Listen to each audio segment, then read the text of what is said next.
What's up, everybody? It's Josh here, and today I wanted to talk about my opinion on who the NFL MVP is. Now, there's two different answers to that question. I think the committee is going to select Aaron Rodgers. I think Aaron Rodgers is going to win the MVP award. But personally, I feel like Patrick Mahomes is more deserving of that MVP award. Now, you can tell I'm a homer. Yes, I got Mahomes' little figure right there. I got cereal in the corner with Mahomes on it. Like, yes, I am a Chiefs homer, but I'm going to tell you the reason why I think Patrick Mahomes deserves the MVP over Aaron Rodgers today. So when you just scratch the surface and just look at Mahomes and Rodgers' numbers, most people will come away thinking Rodgers is the MVP. Let me just read off their numbers. So Aaron Rodgers has 4,059 yards with 44 touchdowns, only 5 interceptions, a 119.4 total QBR for the season, and a 70.3% completion percentage. Okay, now Patrick Mahomes, on the other hand, has much more yards, 4,740, but he lacks in basically every other category behind Rodgers. Only 38 touchdowns. I say only, but you get what I mean. 6 interceptions, 108.2 total QBR for the season, and a 66.3 completion percentage. So when I debate with people about who the MVP is, or just debates you see online, one thing you'll notice a lot is people love to say, "Oh, well, look at the weapons that Patrick Mahomes is working with. Aaron Rodgers definitely deserves MVP over Patrick Mahomes because, just look at the weapons. Like, it's not even close. Aaron Rodgers is doing more with less." That is such a weak and lazy argument at this point. And sometimes I wonder if people actually watch the games or look at stats or just really do any deep diving at all. Because if you really look into it, the whole weapons argument doesn't even cut it anymore. So let me just read you some stats, okay? So when you look at, when you look at the weapons that they have, so let's start with Davante Adams and Tyreek Hill. So this year, Davante Adams has 1,328 receiving yards and 17 touchdowns to Tyreek Hill's 1,276 yards and 15 touchdowns, okay? So Davante Adams has clearly had the better season. I think Tyreek Hill is a better wide receiver. I'd rather have him, just in my honest opinion. But Davante Adams is clearly having the better season, right?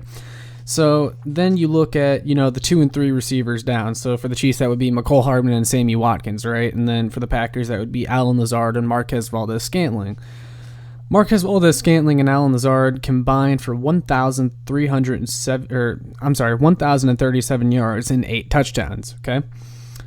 Mecole Hardman and Sammy Watkins combined for just 956 yards and 6 touchdowns. So 2 less touchdowns and almost 100 yards less, my bad. And then here's where there's a pretty big margin, I'll be honest. So tight end, Travis Kelce has 1,416 receiving yards and 11 touchdowns. Robert Tonyan for the Packers, he has much less yards at 568, but he only has 1 less touchdown at 10. So really the only huge margin there is tight end receiving yards. Besides that, the Packers lead in just about everything else. So to tell people that Aaron Rodgers has much less weapons at this point, it's just asinine. It's not true. They're both great quarterbacks and they both have great weapons. Now, look at the running game. Aaron Jones, 1,062 yards and 8 touchdowns, and he also has 312 receiving yards and another 2 touchdowns to tack onto that. Clyde Edwards-Helaire has only 800 rushing yards and 4 touchdowns, and only 297 receiving yards and 1 touchdown to go with that. So the Packers, there you go, even have a better running game. And look, the weapons argument is just stupid. I think I proved that right there, okay? People like to tell me, though, that, oh, well, it's because that's why Aaron Rodgers is the MVP. He's making these weapons look so good. But what exactly is Aaron Rodgers doing to make them look so much better? Throwing it to them when they're open? Because that's not on Rodgers. That's on the players getting open and actually making the catch. That's not anything that Rodgers is doing, okay? They both are good quarterbacks. They both have good weapons. Now, let me also talk about the offensive line for each team. So I consider the offensive line a weapon, in my opinion, because when you talk about, yes, Rodgers is not throwing to the offensive line. Patrick Mahomes is not throwing to the offensive line. but the offensive line definitely does a lot of things to allow these quarterbacks to be great. And honestly, Aaron Rodgers has a much better O-line, and it's just not even close. And I watch Packers games, and I get so jealous because Aaron Rodgers can just stand back in the pocket and just be comfortable and throw to his open receivers. And I'm jealous of it for Patrick Mahomes, because when you watch Patrick Mahomes, he's running for his life every single time. So anyways, let me just get into the offensive line stuff, okay? So Aaron Rodgers has a very good O-line, top 5 graded offensive line in pass and run. David Bakhtiari is like their best offensive lineman. He's one of the best in the league, continues to be one of the best in the league. And you see that with their running game as well. They really carve holes open for Aaron Jones, and their running game is just good, and the running game opens up the passing game, which is also why I think Rodgers' stats are so good as well. And I'm not saying, like, look, Rodgers is a great QB. I'm not saying that without that he wouldn't have great numbers. He'd still have great numbers. I'm just saying having a good running game helps to open that up a little bit more.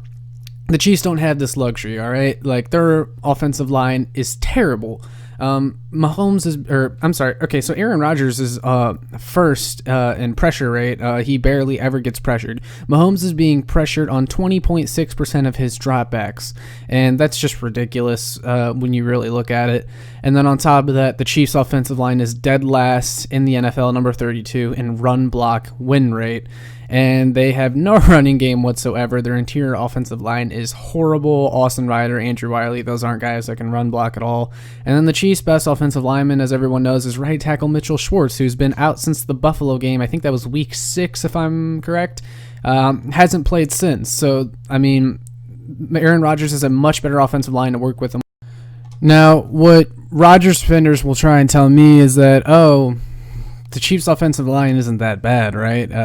Pass blocking wise, because Patrick Mahomes has only been sacked about 24 times to Rodgers' 18. Those numbers might be a tad bit off, but Rodgers has only been sacked a little bit less than Mahomes.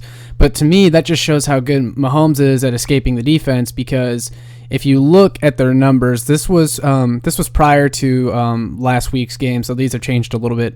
But if you look at their rushing numbers, Mahomes has he has more than double the rushing yards of Aaron Rodgers, 287 to 126. Again, those numbers are a tad bit off because they were before this past week's games, but you see my point. And then just Green Bay they have the luxury of having a running game. I mean, they rank in top 10 in rushing yards per game at 128.9. Meanwhile, the Chiefs rank in the bottom half of the league, I believe 16th it is now, at 116 yards per game on more attempts. So there you go. The Packers have that luxury. The Chiefs don't. It's as simple as that. Now, let's talk about the defenses of both teams, okay? So again, these numbers might just be a tad bit off since they were before this past week's games. Now, let me just say now, I think this past week's games people overrate a little too much when you talk about the MVP race, because all the Chiefs had to do was escape with a win against Atlanta, which they did, and they had the 1 seed. There was no point in trying to run up the score or anything like that. Green Bay will be playing... they played a meaningful game, really, because they're still fighting for the 1 seed, and they still will be fighting for the 1 seed. But I'll get into that a little bit more. But let's just talk about the defense, okay? And this is important to me because the defense gives more opportunities to the offense. The better defense you have, the better, right? The Packers' defense is 5th in points allowed, 9th in sacks, 24th in interceptions, 9th in passing defense, 11th in rushing defense.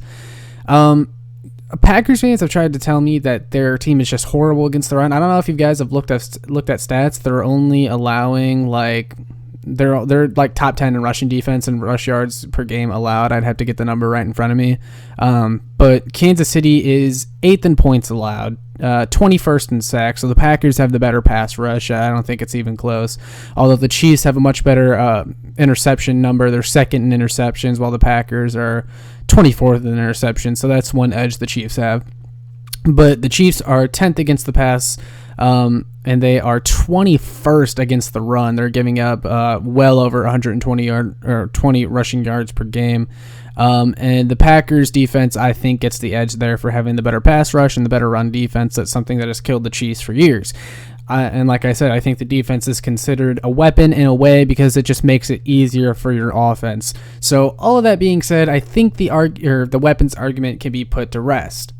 One more comment I'd like to add that I found interesting as well.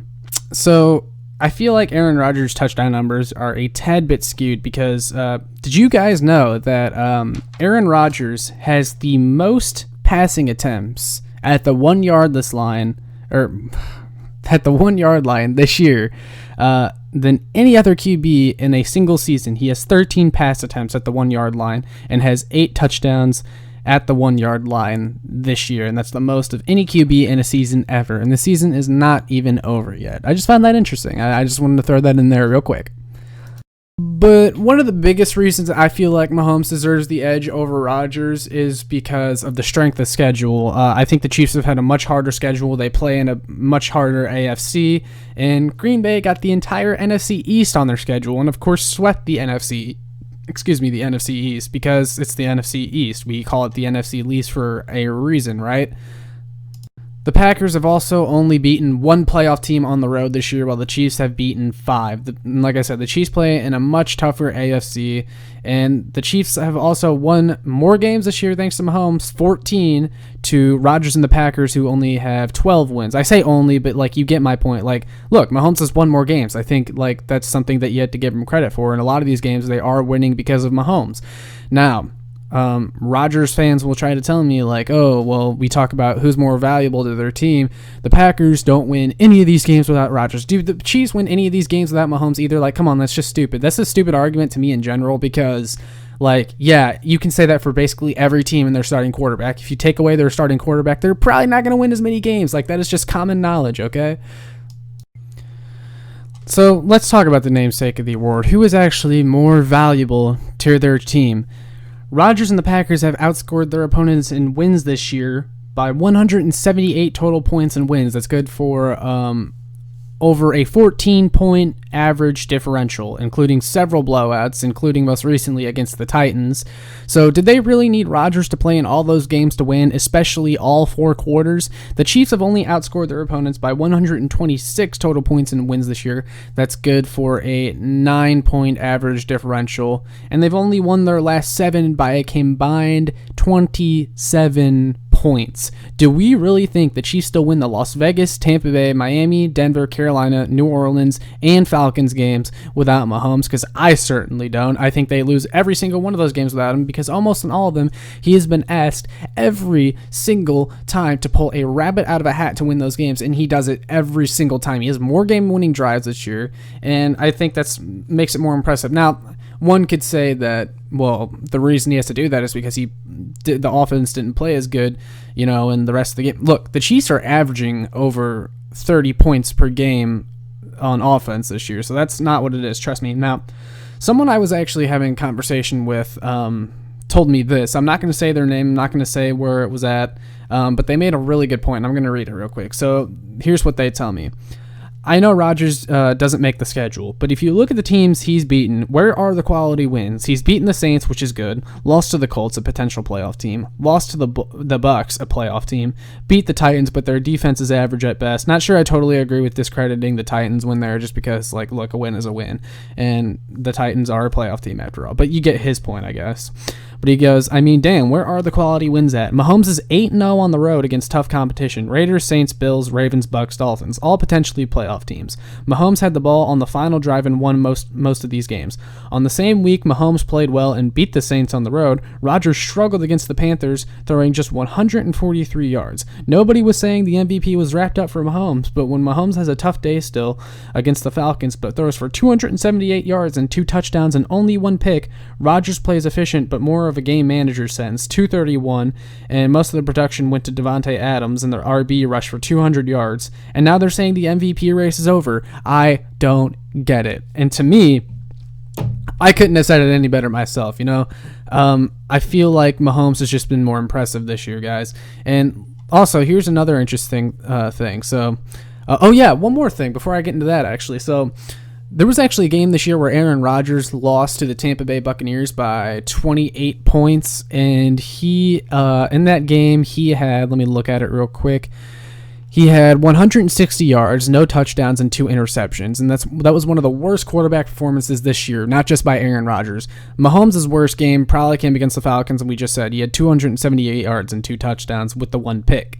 Mahomes has never even lost by more than 1 possession in his career, let alone this season. Aaron Rodgers had the 28-point loss just this season. Now, here's another thing that I found. So here's Mahomes versus Rodgers and common opponents. So teams that both Rodgers and Mahomes have played against this year. So that would be the Texans, Bucks, Saints, and Panthers.